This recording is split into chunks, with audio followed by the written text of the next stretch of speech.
Bem-vindo ao canal Total Audiolivros. Conferências introdutórias sobre psicanálise de Sigmund Freud, parte 1. Conferência 4. Parapraxias. Senhoras e senhores, podemos considerar como resultado de nossos esforços até agora desenvolvidos e como base de nossas ulteriores investigações o fato de as parapraxias terem um sentido. Permitam-me mais uma vez insistir em que não estou afirmando, para nossos objetivos não há necessidade de fazê-lo, que toda parapraxia que ocorre individualmente tem um sentido, embora eu pense que provavelmente seja esse o caso. Já nos satisfaz mostrarmos esse sentido em um número relativamente frequente de diferentes formas de parapraxias. Ademais, a esse respeito as diferentes formas aqui mencionadas se comportam de modo diverso. Casos de lapsos de língua e de lapsos de escrita, e outros, podem ocorrer mediante uma causa puramente fisiológica. Não posso acreditar que isso ocorra nos tipos que dependem de esquecimento de nomes ou de intenções, extravios, etc. É muito provável haver casos de perda que podem ser considerados como não intencionados. De um modo geral, é verdade que apenas uma parcela dos erros que ocorrem na vida comum pode ser julgada segundo nosso ponto de vista. Os senhores devem ter em mente essas limitações quando, de hora em diante, dermos por estabelecido o fato de que as parapraxias são atos psíquicos e surgem de mútua interferência entre duas intenções. Esse é o primeiro produto da psicanálise. A psicologia, até o momento atual, nada sabia da existência dessas interferências recíprocas ou da possibilidade de que pudessem resultar em tais fenômenos. Ampliamos consideravelmente o mundo dos fenômenos psíquicos e conquistamos para a psicologia fenômenos que anteriormente não eram nele incluídos. Façamos uma pausa mais detida sobre a afirmação de que as parapraxias são em atos psíquicos. Será que isso envolve uma coisa além daquilo que já dissemos, que elas possuem um sentido? Penso que não. Penso, antes, que a afirmação anterior de que são atos psíquicos é mais indefinida e mais facilmente passível de compreensão errônea. Tudo o que é observável na vida mental pode ocasionalmente ser descrito como fenômeno mental. A questão, nesse caso, é saber se o fenômeno mental específico teve origem imediata em influências somáticas, orgânicas e materiais, e, assim, sua investigação não fará parte da psicologia, ou se ele, em primeira instância, deriva de outros processos mentais, em alguma parte além daquela onde começa a série das influências orgânicas. É essa última situação que temos em vista quando descrevemos um fenômeno como processo mental, sendo por isso mais adequado encerrar nossa afirmação desta forma: o fenômeno tem um sentido. Por sentido entendemos significação, intenção, propósito e imposição em um contexto psíquico contínuo. Existem inúmeros outros fenômenos muito semelhantes às parapraxias, para eles, porém, esse nome não mais se ajusta. Nós os denominamos ações casuais e ações sintomáticas. Estas possuem igualmente a peculiaridade de não ter motivo, serem insignificantes e não importantes, contudo, têm um acréscimo, explicitamente o de serem desnecessárias. Distinguem-se das parapraxias porque lhes falta uma segunda intenção capaz de lhes fazer oposição e de ser perturbada por elas. Por outro lado, elas se confundem insensivelmente com os gestos e movimentos que consideramos expressões das emoções. Essas ações casuais incluem toda classe de manipulações com nossas roupas ou com partes de nosso corpo ou com objetos ao nosso alcance, executadas como que por brincadeira e aparentemente sem finalidade, e incluem, ademais, a omissão dessas manipulações ou, além disso, melodias que murmuramos para nós mesmos. Penso que todos esses fenômenos têm um sentido e podem ser interpretados da mesma forma como as parapraxias, que eles são pequenas indicações de processos mentais mais importantes e atos psíquicos inteiramente válidos. Não me proponho, contudo, demorar-me sobre essa recente expansão do campo dos fenômenos mentais. Voltarei às parapraxias, em relação às quais importantes problemas para a psicanálise podem ser equacionados com muito maior clareza. Talvez sejam essas as questões mais interessantes que levantamos a respeito das parapraxias e que ainda não foram respondidas. Dissemos serem as parapraxias o produto de mútua interferência entre duas intenções diferentes, das quais uma pode ser chamada de intenção perturbada e a outra, intenção perturbadora. As intenções perturbadas não ensejam outras questões, porém no que se refere às intenções perturbadoras gostaríamos de saber, em primeiro lugar, que espécie de intenções são essas capazes de perturbar outras, e, em segundo lugar, qual é a relação das intenções perturbadoras com as perturbadas. Se me permitem, mais uma vez tomarei lapsos de língua como representantes da classe inteira, e responderei à segunda questão antes de responder à primeira. Em um lapso de língua a intenção perturbadora pode, em seu conteúdo, custar relacionada à intenção perturbada, caso em que ela a contradiz, corrige ou suplementa. Ou então, caso esse mais obscuro e mais interessante, o conteúdo da intenção perturbadora pode não ter nada a ver com o conteúdo da intenção perturbada. Não teremos qualquer dificuldade em encontrar provas da relação citada em primeiro lugar, em exemplos que já conhecemos e em outros parecidos. Em quase todos os casos nos quais um lapso de língua inverte o sentido, a intenção perturbadora expressa o contrário da intenção perturbada, e a parapraxia representa um conflito entre duas tendências incompatíveis. Declaro aberta a sessão, porém preferiria que já estivesse encerrada em o sentido do lapso de língua do presidente. Uma revista política, acusada de corrupção, se defende em um artigo cujo clímax deveria ter sido, e nossos leitores serão testemunhas do fato de que sempre agimos da maneira mais desinteressada, pelo bem da comunidade. O editor a quem fora confiada a preparação do artigo, porém, escreveu da maneira mais interesseira. Quer dizer, ele estava pensando, e isso é o que estou obrigado a escrever, porém, tenho ideias diferentes. Um membro do parlamento alemão, que insistia em que se devia dizer a verdade ao imperador em Rucautlus sem reservas, evidentemente ouviu uma voz interior, sobressaltada com sua ousadia e, por um lapso de língua, mudou a palavra para Rucgratulus sem espinha dorsal, sem coragem. Nos exemplos já conhecidos dos senhores, os quais dão uma impressão de serem contrações ou abreviações, o que temos diante de nós são correções, acréscimos ou continuações, por meio dos quais uma segunda intenção se faz sentir ao lado da primeira. Os fatos vieram a Vorchen à luz, melhor dizer de uma vez, eram Savenei em porcarias, pois bem, então os fatos vieram a Vorschwein. Os que entendem disso podem ser contados nos dedos de uma mão, não, existe realmente apenas uma pessoa que entende disso, e portanto, pode ser contada em um só dedo. Ou, e meu marido pode comer e beber o que quer. Mas, como sabem, eu não me submeto à sua vontade em nada, absolutamente, então, ele pode comer e beber o que eu quero. Em todos esses casos o lapso de língua surge, pois, do conteúdo da própria intenção perturbada ou está em conexão com ela. A outra espécie de relação entre as duas intenções mutuamente interferentes parece enigmática. Se a intenção perturbadora não tem nada a ver com a intenção perturbada, de onde pode ter se originado e por que se faz notar como uma perturbação nesse determinado ponto? A observação, que por si só é capaz de dar-nos a resposta para isso, mostra que a perturbação surge de uma sequência de ideias que pouco antes se apossou da pessoa referida, e produz esse efeito subsequente havendo ou não já sido expressa no discurso. Portanto, na realidade deve ser descrita como uma perseveração, embora não necessariamente como a perseveração das palavras faladas. Também nesse caso está presente um elo associativo entre as intenções perturbadora e perturbada, porém não é situado em seu conteúdo, e sim construído artificialmente, muitas vezes através de vias associativas extremamente tortuosas. Aqui está um exemplo simples desse aspecto, derivado de minha própria experiência. Certa vez encontrei nas aprazíveis Dolomitas duas senhoras vienenses vestidas em trajes de passeio. Acompanhei-as parte do caminho e conversamos sobre as delícias, e também, as atribulações de passar um feriado daquela maneira. Uma das senhoras admitiu que passar assim o dia tinha como consequência uma boa dose de desconforto. Certamente, não é de todo agradável, dizia, quando se esteve o dia inteiro perambulando ao sol e transpirando até pela blusa e a camisa. Nesta frase, ela teve de vencer uma leve hesitação em determinado ponto. E prosseguiu, e mais então, quando se vai à Nicosia e se pode mudar que esse lapso de língua não foi analisado, contudo espero que possam compreendê-lo facilmente. A intenção da senhora fora obviamente a de dar uma lista mais completa de suas roupas, de blusa, camisa e hoser calças.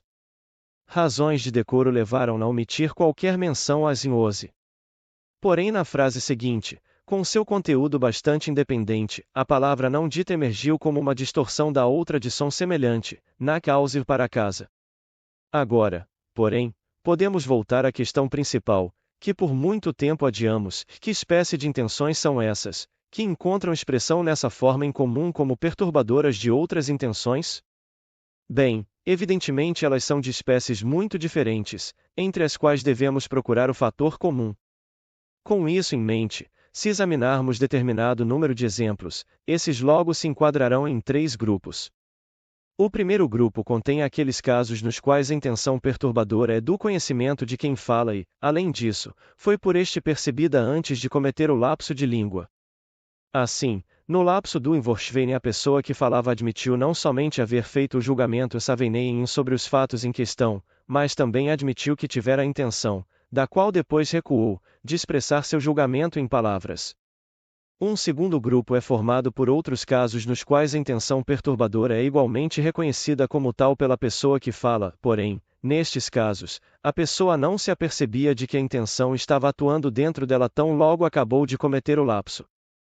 Desse modo, ela aceita nossa interpretação de seu lapso, ainda assim, permanece surpresa com o mesmo. Exemplos desse tipo de atitude talvez possam ser encontrados em outras espécies de parapraxias, mais facilmente do que nos lapsos de língua.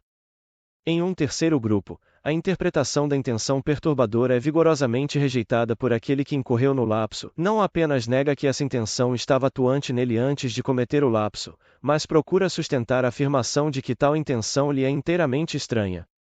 Recordam-se do exemplo do enarroto e da vigorosa contestação que me foi apresentada pelo orador, pelo fato de eu revelar sua intenção perturbadora. Como os senhores sabem, até agora, em nossas opiniões, ainda não chegamos a um acordo a respeito desses casos. Eu não daria maior importância à contestação formulada pelo proponente do brinde e persistiria serenamente em minha interpretação, ao passo que os senhores, suponho, ainda afetados pelo protesto daqueles, levantam a questão de saber se não deveríamos desistir de interpretar parapraxias dessa espécie e considerá-las como atos puramente fisiológicos, no sentido pré-analítico. Bem posso imaginar que coisa os intimida. Minha interpretação abriga a hipótese de que, quando uma pessoa fala, podem ser expressas intenções das quais ela própria nada sabe e que eu, contudo, posso inferir a partir de provas circunstanciais. Os senhores se detêm ao arrostar essa hipótese nova e momentosa. Posso entender isso e lhes dou razão nesse ponto. No entanto, uma coisa é certa. Se os senhores querem aplicar coerentemente a compreensão das parapraxias, confirmada por tantos exemplos, terão de se decidir a aceitar a estranha hipótese que mencionei. Caso não possam fazê-lo, mais uma vez precisarão abandonar o entendimento das parapraxias, que os senhores vêm de adquirir. Consideremos, por um momento, que coisa é essa que une os 3 grupos, o que é aquilo que os 3 mecanismos dos lapsos de língua têm em comum. Isso, felizmente, é um fato inequívoco. Nos 2 primeiros grupos, a intenção perturbadora é reconhecida pela pessoa que comete o lapso, ademais, no primeiro grupo essa intenção se revela imediatamente antes do lapso. Porém, em ambos os casos, ela é repelida. O orador decide não expressá-la verbalmente, após isso, ocorre o lapso de língua, e após isso, quer dizer, que a intenção, que foi repelida, é expressa em palavras, contra a vontade de quem fala, seja alterando a expressão da intenção permitida, seja confundindo-se com essa expressão, ou realmente tomando seu lugar. Este é, pois, o mecanismo do lapso de língua. Em minha opinião, posso fazer com que aquilo que acontece no terceiro grupo se harmonize completamente com o mecanismo que descrevi. Apenas tenho de supor ser o diferente grau em que a intenção é repelida, aquilo que distingue esses 3 grupos um dos outros. No primeiro grupo a intenção existe e se faz notar antes de o orador expressá-la, só então é rejeitada, e faz sua desforra no lapso de língua. No segundo grupo a rejeição vai além, e a intenção já deixou de ser perceptível antes de a pessoa expressá-la no lapso. De modo muito estranho, isso absolutamente não impede que ela tenha sua parte na causa do lapso. Essa conduta, porém, nos facilita a explicação do que acontece no terceiro grupo. Eu me aventuraria a supor que uma intenção também possa conseguir expressar-se em uma parapraxia quando foi repelida e não foi percebida durante um tempo considerável, talvez por um tempo muito longo, e pode, por essa razão, ser negada francamente pelo orador. Conquanto os senhores ponham de lado o problema do terceiro grupo, não podem deixar de concluir, a partir das observações que fizemos nos outros casos, que a supressão da intenção de alguém que fala, de dizer algo, é a condição indispensável para que ocorra um lapso de língua. Agora podemos pretender havermos feito maiores progressos em nossa compreensão das parapraxias. Sabemos não apenas que elas são atos mentais nos quais podemos detectar sentido e intenção, sabemos não apenas que acontecem por mútua interferência entre duas intenções diferentes, porém, além disso, sabemos que uma dessas intenções deve ter sido, de alguma forma, coagida a não ser posta em execução antes de poder manifestar-se como uma perturbação da outra intenção. Deve ter sido perturbada, antes de poder ser um elemento perturbador. Isso não significa, naturalmente, que já tenhamos conseguido uma completa explicação dos fenômenos que denominamos parapraxias. Vemos aflorarem imediatamente novas interrogações, e geralmente suspeitamos que, quanto mais se estende nossa compreensão, mais ocasiões haverá para surgirem novas questões. Podemos perguntar, por exemplo, da razão por que as coisas não poderiam ser mais simples. Se o propósito é repelir determinada intenção, em vez de colocá-la em execução, o ato de repelir deveria ser bem-sucedido, de modo que a intenção absolutamente não se manifestasse, ou, por outro lado, a repulsa poderia falhar, de forma que a intenção que devia ter sido repelida se manifestaria completamente. As parapraxias, porém, são o resultado de um acordo, constituem um meio êxito e um meio fracasso para cada uma das duas intenções. A intenção que está sendo desafiada não é completamente suprimida, salvo em casos especiais, nem é levada a cabo em sua íntegra. Podemos concluir que determinadas condições especiais devem prevalecer para que uma interferência ou ajuste desse tipo aconteçam. No entanto, não podemos formar nenhuma ideia sobre que condições são essas. E não penso que poderíamos descobrir esses fatores desconhecidos penetrando mais a fundo no estudo das parapraxias. Será necessário, isto sim, examinar primeiramente outras regiões obscuras da vida mental, e somente a partir das analogias que aí obtivermos, encontraremos a coragem de estabelecer as hipóteses necessárias para lançar uma luz mais penetrante sobre as parapraxias. E acrescento mais uma coisa. Trabalhar com base em pequenos indícios, como constantemente temos o hábito de fazer nessa área, tem seus próprios perigos.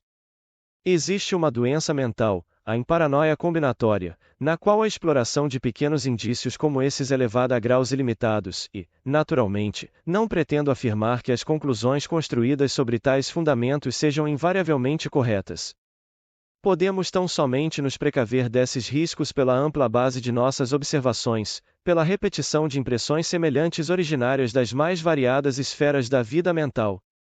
Nesse ponto, portanto, vamos abandonar a análise das parapraxias. Existe, contudo, mais um ponto para o qual chamaria a atenção dos senhores. Eu lhes pediria que fixassem na memória, como um modelo, a maneira como temos tratado esses fenômenos. Os senhores podem aprender desse exemplo quais os objetivos de nossa psicologia.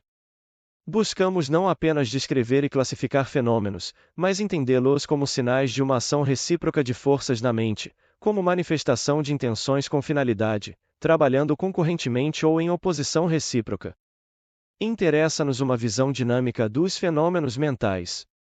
Em nossa opinião, os fenômenos que são percebidos devem ceder lugar, em importância, a tendências que são apenas hipotéticas. Por conseguinte, não nos aprofundaremos mais nas parapraxias, contudo, ainda podemos realizar um rápido reconhecimento da extensão dessa área, no decorrer do qual mais uma vez encontramos coisas que já conhecemos, mas que também revelarão algumas novidades. Nesse reconhecimento, manterei a divisão em 3 grupos que propus inicialmente, de lapsos de língua reunidos, com suas formas cognatas, lapsos de escrita, lapsos de leitura e lapsos de audição, esquecimento, subdividido segundo os objetos de esquecimento, nomes próprios, palavras estrangeiras, intenções e impressões, e atos descuidados, extravio e perda. Os erros, no aspecto que nos interessa, situam-se, em parte, entre os esquecimentos, e em parte, nos atos descuidados. Já abordamos bastante detalhadamente os lapsos de língua, contudo existem mais alguns pontos a acrescentar. Os lapsos de língua são acompanhados por determinados fenômenos emocionais menores, não de todo destituídos de interesse. Ninguém aprecia cometer lapsos de língua e assiduamente deixamos de ouvir nossos próprios lapsos, embora jamais deixemos de ouvir os de outras pessoas. Os lapsos de língua também são, em certo sentido, contagiosos. Absolutamente não é fácil falar sobre lapsos de língua sem cometer alguns lapsos de língua próprios. As formas mais triviais desses lapsos, precisamente aquelas não consignadas a projetar uma luz especial sobre os processos mentais ocultos, possuem razões que, não obstante, não são difíceis de discernir. Por exemplo, se alguém pronunciou com emissão breve uma vogal longa, em virtude de um distúrbio que afeta a palavra por uma ou outra razão, logo após pronunciará como longa uma vogal subsequente breve, cometendo assim um novo lapso de língua para compensar o anterior. Da mesma forma, se a pessoa pronuncia um ditongo incorreta e descuidadamente, por exemplo, pronunciar um em ou em i como em ei, procurará compensar isso trocando um em subsequente por um em eu ou em oi. Aqui, o fator decisivo parece ser uma consideração para com a impressão causada nos ouvintes. Estes não deveriam supor que, para o orador, é indiferente a maneira como trata a sua língua-mãe. A segunda distorção, a que compensa a primeira, realmente tem o propósito de dirigir a atenção do ouvinte para a primeira e de lhe assegurar que o orador também a percebeu. Os lapsos de língua mais comuns, simples e triviais são contrações e antecipações ocorrentes em partes insignificantes do falar. Por exemplo, em uma frase um tanto longa pode-se cometer um lapso de língua que antecipa a última palavra do que se pretende dizer. Isso causa uma impressão de impaciência por ver terminada a frase, e em geral constitui evidência de uma certa antipatia contra o ato de comunicar a frase, ou contra o todo do comentário que se está fazendo. Chegamos, assim, a casos marginais em que as diferenças entre a opinião psicanalítica a respeito de lapsos de língua e a opinião fisiológica comum se fundem uma na outra. É de supor que, nestes casos, esteja presente um propósito de perturbar a intenção do discurso, porém tal propósito apenas consegue fazer notar sua presença e não aquilo a que ele próprio visa. A perturbação que ele produz se faz então segundo certas influências fonéticas ou atrações associativas, pode ser considerada resultado de a atenção ter sido desviada da intenção do discurso. Contudo, nem essa perturbação da atenção nem as tendências à associação que se tornaram atuantes, atingem a essência do processo. Este, apesar de tudo, se mantém como a indicação da existência de uma intenção que é perturbadora da intenção do discurso, embora a natureza dessa intenção perturbadora não possa ser avaliada a partir de suas consequências, conforme é possível fazê-lo em todos os casos de lapsos de língua mais bem definidos. Os lapsos de escrita, aos quais passaremos agora, são tão afins dos lapsos de língua, que nada de novo podemos esperar deles.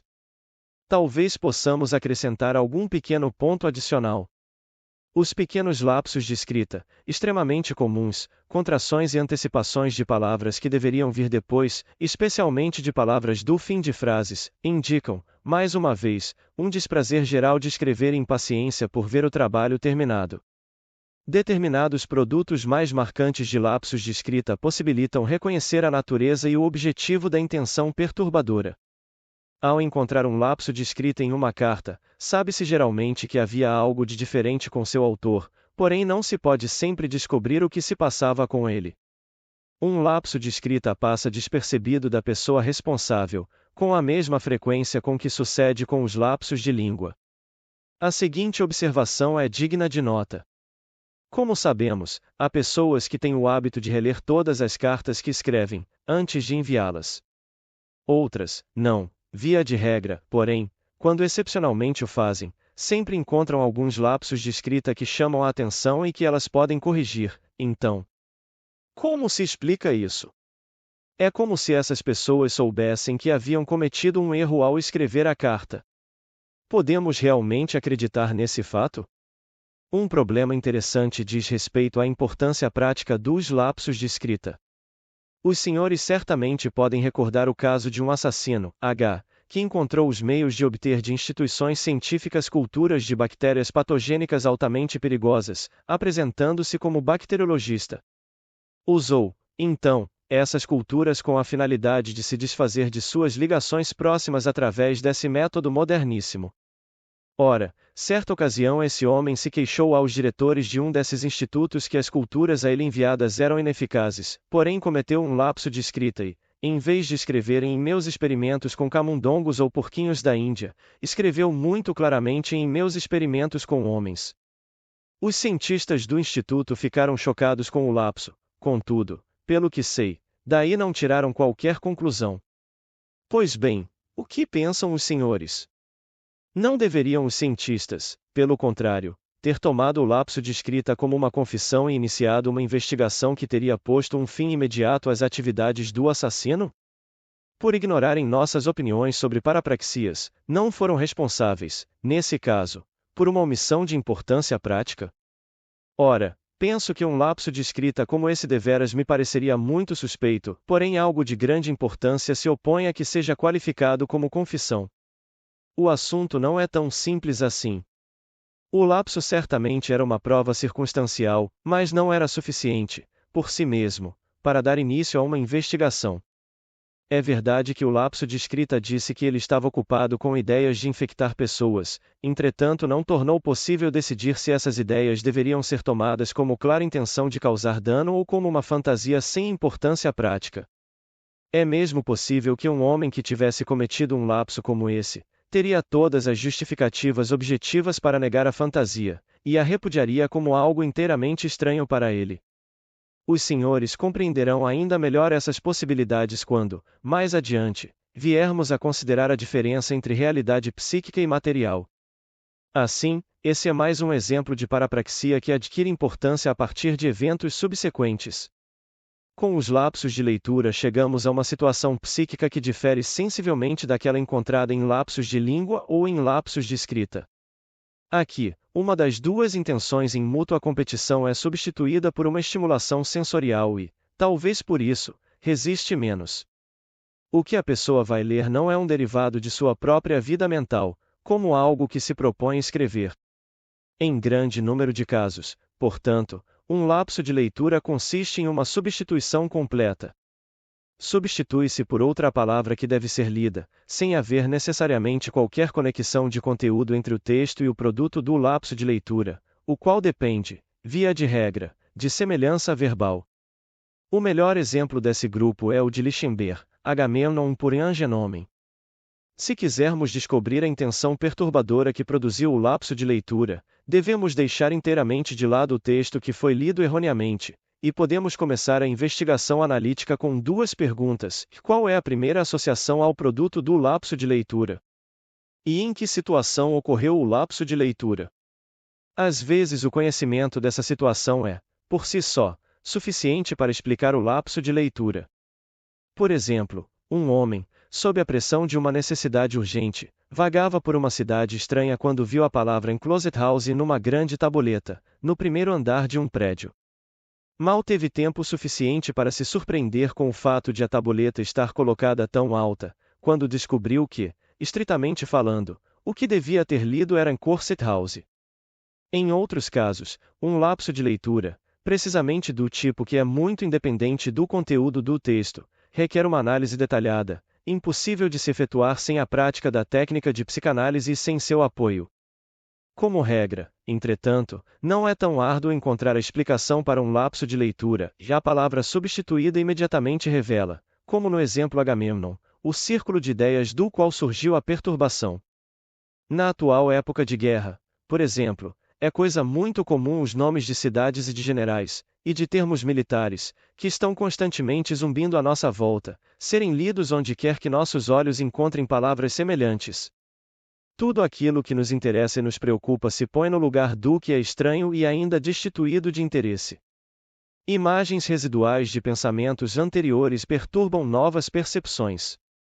Com os lapsos de leitura, também, não faltam os casos de outra espécie, nos quais o texto daquilo que se lê desperta por si mesmo a intenção perturbadora, a qual de imediato transforma em seu contrário.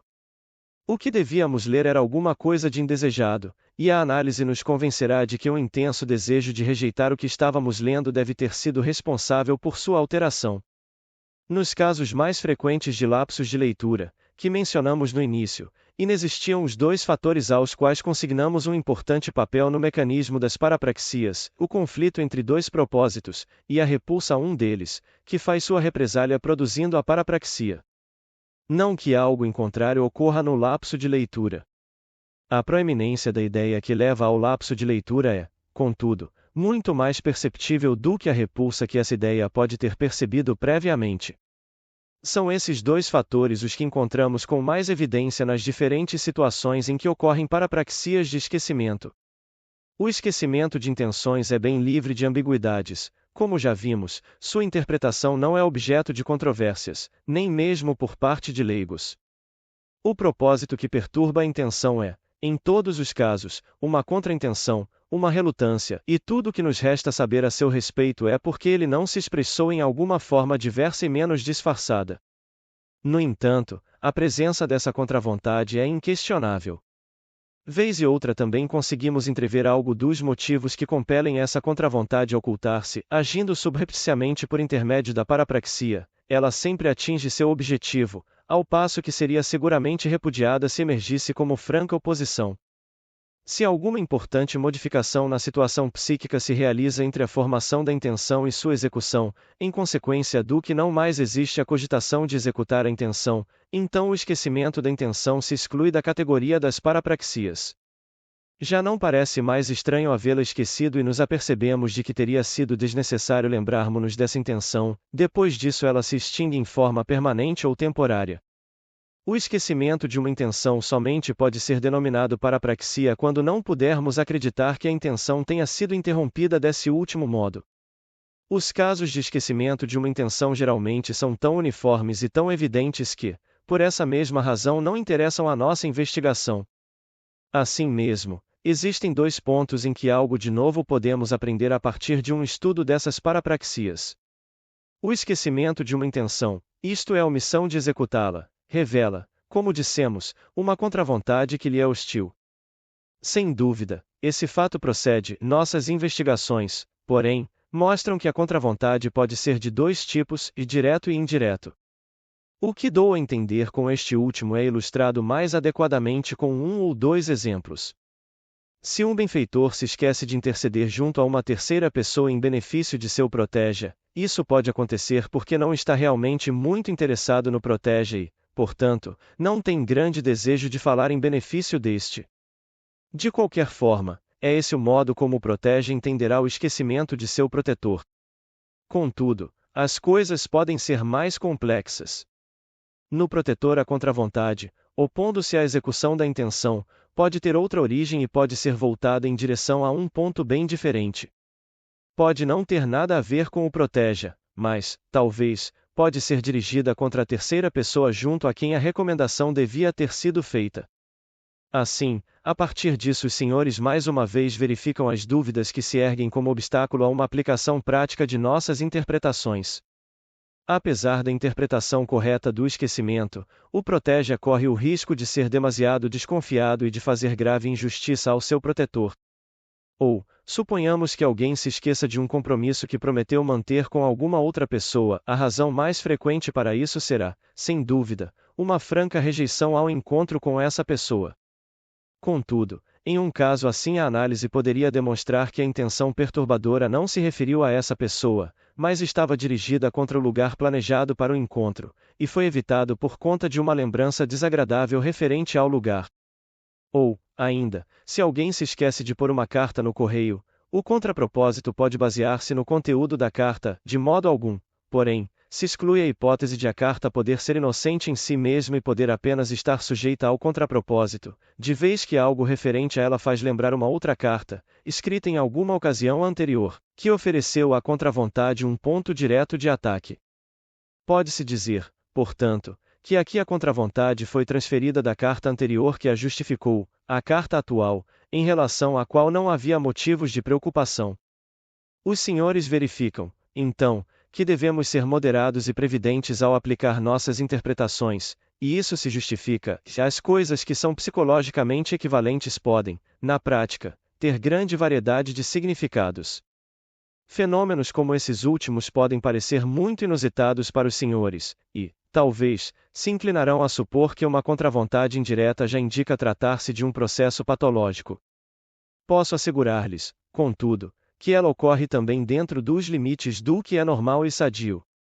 Ademais, não devem me interpretar mal. Estou longe de admitir que nossas interpretações analíticas sejam indignas de confiança. As ambiguidades no esquecimento de intenções, que venho mencionando, existem apenas enquanto não tenhamos feito uma análise do caso e apenas quando fazemos nossas interpretações com base em nossas hipóteses gerais. Se efetuarmos uma análise na pessoa em questão, invariavelmente descobrimos com suficiente certeza se a contravontade é direta ou que outra origem possa ter. O segundo ponto que tenho em mente é o seguinte: se em uma grande maioria de casos encontramos confirmação do fato de que o esquecimento de uma intenção remonta a uma contravontade, podemos ousar estender a solução a um outro grupo de casos nos quais a pessoa em análise não confirma, e sim nega, a contravontade que inferimos. Tomem como exemplo disso eventos tão extremamente comuns como esquecer de devolver livros que se tomaram emprestados, ou de pagar contas ou dívidas. Com a pessoa em questão nos aventuraremos a insistir em que nela existe uma intenção de conservar consigo os livros e de não pagar as dívidas. A pessoa negará essa situação, porém não será capaz de fornecer qualquer outra explicação para sua conduta. Com isso, prosseguiremos dizendo-lhe que tem essa intenção, mas sem nada saber da mesma, embora para nós isso seja suficiente, porquanto nos revela a presença da intenção que origina nela o esquecimento. A pessoa pode repetir-nos que deveras se esqueceu. Agora reconhecerão a situação como uma tal em que nós mesmos anteriormente nos encontramos. Se quisermos prosseguir com nossas interpretações das parapraxias, tão frequentemente comprovadas como acertadas, até uma conclusão coerente, somos compelidos à inevitável hipótese de que nas pessoas existem propósitos capazes de se tornar atuantes sem que elas saibam da existência deles. Isto, contudo, nos leva a contrariarmos todas as opiniões dominantes tanto na vida comum como na psicologia. O esquecimento de nomes próprios e de nomes estrangeiros, tanto como de palavras estrangeiras, pode semelhantemente ser rastreado até uma contra-intenção, que se volta, direta ou indiretamente, contra o nome em questão. Já lhes apresentei diversos exemplos de aversão direta. A causação indireta é, contudo, particularmente frequente nesses casos e em geral apenas pode ser estabelecida por meio de análises cuidadosas. Por exemplo, durante a guerra atual, que nos obrigou a abandonar tantos dos nossos divertimentos anteriores, nossa capacidade de recordar nomes sofreu muito em consequência das mais estranhas associações. Há pouco tempo atrás verifiquei que eu era incapaz de reproduzir o nome de Bizens, pacata cidade da Morávia, e a análise demonstrou que aquilo que era responsável pelo fato não era nenhuma hostilidade direta contra ela, senão sua similitude, no som, com o nome do Palazzo Bizenzi, em Orvieto, que tive o prazer de visitar repetidas vezes no passado. Aqui, pela primeira vez, descobrimos nessa razão de se opor à recordação de um nome, um princípio que depois irá revelar sua enorme importância na causação dos sintomas neuróticos. A memória tem aversão por recordar tudo que está em conexão com sentimentos de desprazer e com a reprodução daquilo que renova o desprazer. Essa intenção de evitar o desprazer, emergente da lembrança ou de outros atos psíquicos, essa fuga psíquica do desprazer, pode ser reconhecida como a causa atuante fundamental não apenas do esquecimento de nomes, mas também de muitas outras parapraxias, como as omissões, os erros, e assim por diante. O esquecimento de nomes, entretanto, parece ser sobremodo facilitado psicofisiologicamente. Por esse motivo, há casos em que não se pode confirmar a interferência de um motivo de desprazer. Se alguém tem determinada tendência para esquecer nomes, a investigação analítica mostrará que os nomes lhe fogem não apenas porque em si não os aprecia ou porque lhe lembram algo desagradável, porém, também porque nesse caso o nome pertence a outro círculo de associações com as quais a pessoa está mais intimamente relacionada. O nome está, digamos, ali ancorado e se mantém fora de contato com outras associações que foram momentaneamente ativadas. Se os senhores se recordarem dos truques mnemotécnicos verificarão, com certa surpresa, que as mesmas cadeias associativas, deliberadamente estabelecidas para evitar que nomes sejam esquecidos, também podem nos levar a esquecê-los. O mais notável exemplo desse fato é o que se refere aos nomes próprios de pessoas, os quais naturalmente possuem importância psíquica bastante diferente para diferentes pessoas. Para ilustrá-lo, Tomemos um primeiro nome, como Teodoro. Para alguns dos senhores ele não terá qualquer significação especial, para outro, será o nome de seu pai, do irmão ou de um amigo, ou seu próprio nome. Assim, a experiência analítica lhes mostrará que a primeira dessas pessoas não corre nenhum risco de se esquecer de que algum estranho usa esse nome, ao passo que as outras terão constantemente a tendência de negar a estranhos um nome que lhes parece reservado a ligações íntimas. Ora, se os senhores considerarem que essa inibição associativa pode coincidir com a atuação do princípio de desprazer e, ademais, com um mecanismo indireto, estarão em condições de formar uma ideia adequada das complexidades existentes na causação do esquecimento temporário de um nome. Uma análise apropriada irá, porém, desemaranhar-lhes uma dessas meadas. O esquecimento de impressões e de experiências demonstra, de forma muito mais clara e exclusiva do que o esquecimento de nomes, a atuação da intenção de manter coisas desagradáveis fora da memória.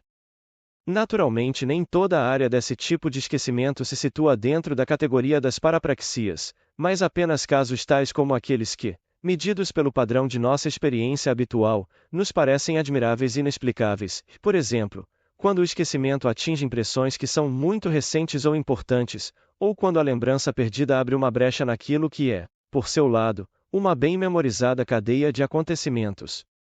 Porque e de que modo somos capazes de esquecer em geral, e entre outras coisas esquecer experiências que certamente deixaram em nós uma impressão mais profunda, tal como os acontecimentos dos anos mais remotos de nossa infância. Isso constitui outro problema no qual querer evitar impulsos desagradáveis desempenha determinado papel, e, contudo, está longe de constituir a explicação completa.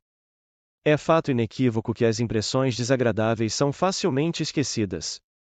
Diversos psicólogos o observaram, e o grande Darwin se impressionava tanto com isso, que tornou em regra de ouro anotar com cuidado especial quaisquer observações que parecessem desfavoráveis à sua teoria, de vez que se havia convencido de que precisamente elas não permaneceriam em sua memória. Uma pessoa que pela primeira vez ouve falar nesse princípio do afastamento de lembranças desagradáveis por meio do esquecimento, raramente deixa de objetar que, pelo contrário, em sua experiência as coisas aflitivas são especialmente difíceis de esquecer e insistem em retornar, contra sua vontade, a fim de atormentá-la, e lembranças, por exemplo, de insultos e humilhações. Isso também é um fato verídico, contudo a objeção não procede. É importante e oportuno começar a levar em conta o fato de que a vida mental é a arena e o campo de batalha de intenções que se opõem reciprocamente ou, para dizê-lo de modo não dinâmico, que se constitui de contradições e de pares de contrários. A prova da existência de determinado propósito não é argumento contra a existência de um propósito oposto, há lugar para ambos. É apenas uma questão de saber como se colocam esses contrários, um em relação ao outro, e que efeitos são produzidos por um e por outro. Perda e extravio são de particular interesse para nós devido aos vários significados que podem ter, isto é, devido à multiplicidade das intenções que podem se servir dessas parapraxias. Todos os casos têm em comum o fato de ter existido um desejo de perder algo, diferem quanto à origem e quanto ao objetivo desse desejo. Perdemos uma coisa quando está gasta, quando pretendemos substituí-la por outra melhor, quando não gostamos mais dela, quando ela procedeu de alguém com quem não estamos nos relacionando bem, ou quando a adquirimos em circunstâncias que não desejamos mais rememorar. Deixar cair, danificar ou quebrar um objeto podem servir à mesma finalidade. Na esfera da vida social, segundo se diz, a experiência demonstrou que as crianças indesejadas e ilegítimas são muito mais frágeis do que aquelas concebidas legitimamente. Não é necessário atingir a crua técnica das criadeiras profissionais de crianças, para chegar a tal resultado. Determinada dose de negligência no trato com as crianças deve ser suficiente. A preservação de coisas pode estar sujeita às mesmas influências que o cuidado com as crianças. No entanto, as coisas podem ser condenadas a serem perdidas sem que seu valor tenha sofrido qualquer diminuição, isto é, quando há uma intenção de sacrificar algo ao destino, a fim de se proteger de uma outra perda que se teme. A análise nos revela que entre nós ainda é muito comum exorcizar o destino dessa maneira e, assim, nossa perda muitas vezes é um sacrifício voluntário. Da mesma forma, a perda também pode servir à intenção de desafio ou autopunição. Para resumir, são incontáveis as mais remotas razões para a intenção de se desfazer de uma coisa por meio de sua perda. Os atos descuidados, assim como outros erros, muitas vezes são usados para satisfazer desejos que uma pessoa deveria negar existirem em si própria. Neles a intenção se dissimula em um auspicioso acidente. Por exemplo, como aconteceu a um de meus amigos, um homem pode ser obrigado, obviamente contra sua vontade, a viajar de trem para visitar alguém perto da cidade em que vive, e em uma estação onde deve fazer baldeação então pode, por engano, embarcar num trem que o leva de volta ao local de onde veio. Ou alguém, numa viagem, pode estar desejoso de fazer uma parada em uma estação intermediária, porém estar impedido de fazê-lo devido a outras obrigações, podendo, assim, negligenciar ou perder uma conexão de modo que, em última análise, é obrigado a interromper sua viagem da maneira como queria. Ou o que sucedeu a um de meus pacientes, que eu lhe havia proibido telefonar à moça de quem estava apaixonado, e quando quis telefonar para mim, pediu o número errado por engano ou enquanto estava pensando em alguma outra coisa, e de repente se viu com o número do telefone da moça. Um bom exemplo de descuido cabal com repercussão prática é proporcionado pela observação feita por um engenheiro em seu relato dos fatos que antecederam um caso de danos materiais. Há algum tempo atrás eu trabalhava com diversos estudantes no laboratório da escola técnica, numa série de complexas experiências sobre elasticidade, um trabalho que tínhamos assumido voluntariamente, contudo, começava a exigir mais tempo de que prevíramos. Um dia, quando retornava ao laboratório com meu amigo F, este comentou como aborrecia perder tanto tempo justamente naquele dia, quando tinha tantas outras coisas para fazer em casa. Não pude deixar de concordar com ele e, com algum gracejo, referindo-me a um acidente na semana anterior, acrescentei, e esperemos que a máquina fale novamente, pois assim poderemos parar com o trabalho e ir para casa cedo. Ao distribuir o trabalho, sucedeu que a F coube a regulagem da válvula da prensa, isto é, estava incumbido de abrir cuidadosamente a válvula para deixar o fluido sob pressão sair lentamente do acumulador para o cilindro da prensa hidráulica. O homem que conduzia a experiência colocou-se junto ao manômetro e, quando se atingiu a pressão correta, ordenou em voz alta: "Spare".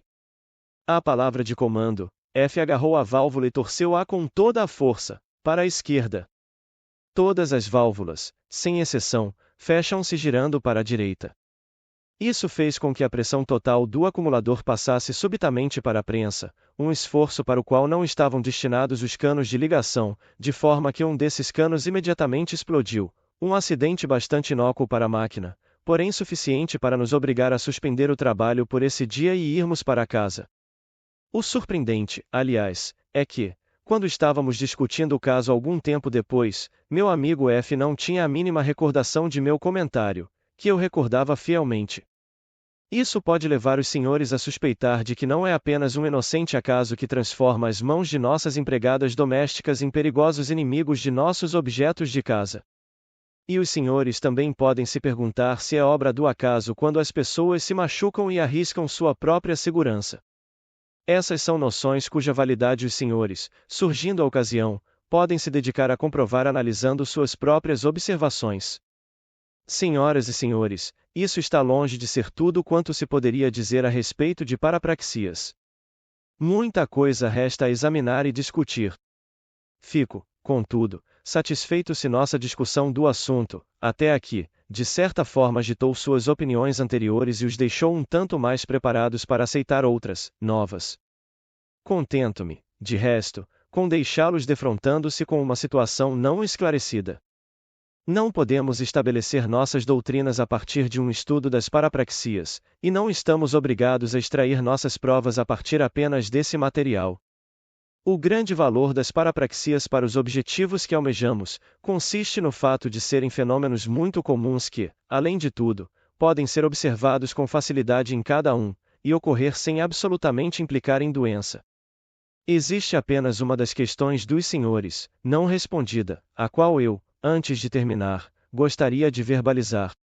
Conforme verificamos em muitos exemplos, se as pessoas chegam tão próximo de uma compreensão das parapraxias e tão a miúde se comportam como se aprendessem seu sentido, de que modo lhes é possível, não obstante, classificar esses fenômenos como sendo em geral eventos casuais, sem sentido nem significado, e poder opor-se tão vigorosamente à elucidação psicanalítica dessas mesmas parapraxias? Os senhores têm razão. Esse é um fato notável e exige uma explicação. No entanto, não lhes darei tal explicação. Em vez disso, eu os levarei gradualmente a áreas de conhecimento a partir das quais a explicação irá se impor aos senhores, sem qualquer contribuição de minha parte. Obrigado por visitar o canal Total Audiolivros.